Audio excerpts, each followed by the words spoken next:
When Narendra Modi triumphed in this year's Indian election at the head of his Bharatiya Janata Party, liberals and left-wingers warned that the new Prime Minister would have a hidden agenda to impose Hindu nationalist values on the country's multicultural society.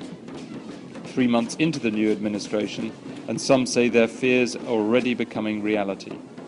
Members of the right-wing Rashtriya Swayamsevak Sangh, or RSS, have taken key posts in the governing party and cultural institutions. Nationalists have made speeches equating India with Hinduism.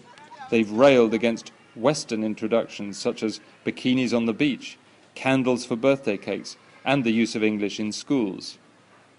Dinanath Batra, a retired schoolteacher, has emerged as a leading promoter of this Hindu agenda, complaining about Persian and English poetry in school textbooks, and campaigning successfully for the banning of a book on Hinduism by American historian Wendy Doniger.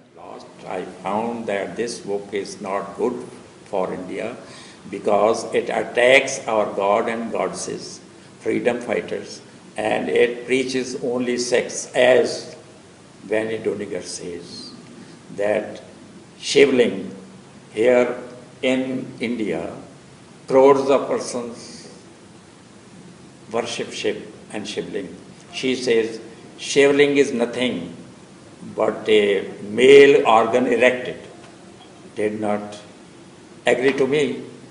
So I went to the court and the court has decided against her. Mr. Modi has long been an RSS activist, but he's intent on restoring rapid economic growth and doesn't want to be diverted by the more extreme demands of Hindu nationalists. One theory is that he'll keep the hardliners out of politics for as long as he can, if only by giving ground on their demands for more influence over culture and education. They cut him some slack on the political side, but he pays back on the cultural side. Mr. Dinanath Batra is slowly becoming the most prominent and the most powerful voice in the field of education and the way children should be taught Indian history. But many students and teachers of history, in Delhi at least, are hostile to the Hindu nationalist agenda in a country with a large Muslim minority.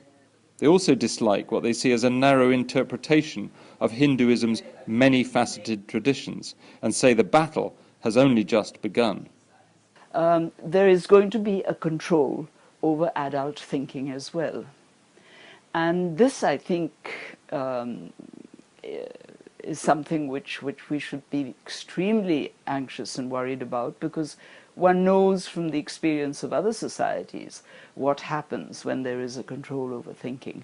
So I think that changing history on the basis of a particular religion or a particular caste or something is completely wrong. Like when I was in school, so the kind of history we read was very nationalistic. It began first when the Jan Sangh and other parties were in power under Morarji Desai in '77. That was when the textbooks that we had written were being criticized, attacked, and there was a threat to remove them. Then it got much worse in the second occasion when the BJP came to power. And this is now the third occasion, and it started fairly early and it's going to gather steam. What can we do about it? We can only do what we did last time, which is fight it in public debate. In schools across India, nationalists such as Dinanath Batra want to make education more Indian and less Western. Liberal critics accuse them of pursuing a Hindu fundamentalist agenda, but it will be many years before we know who has won the battle over what children learn in the country's schools. Victor Mallet, Financial Times, New Delhi.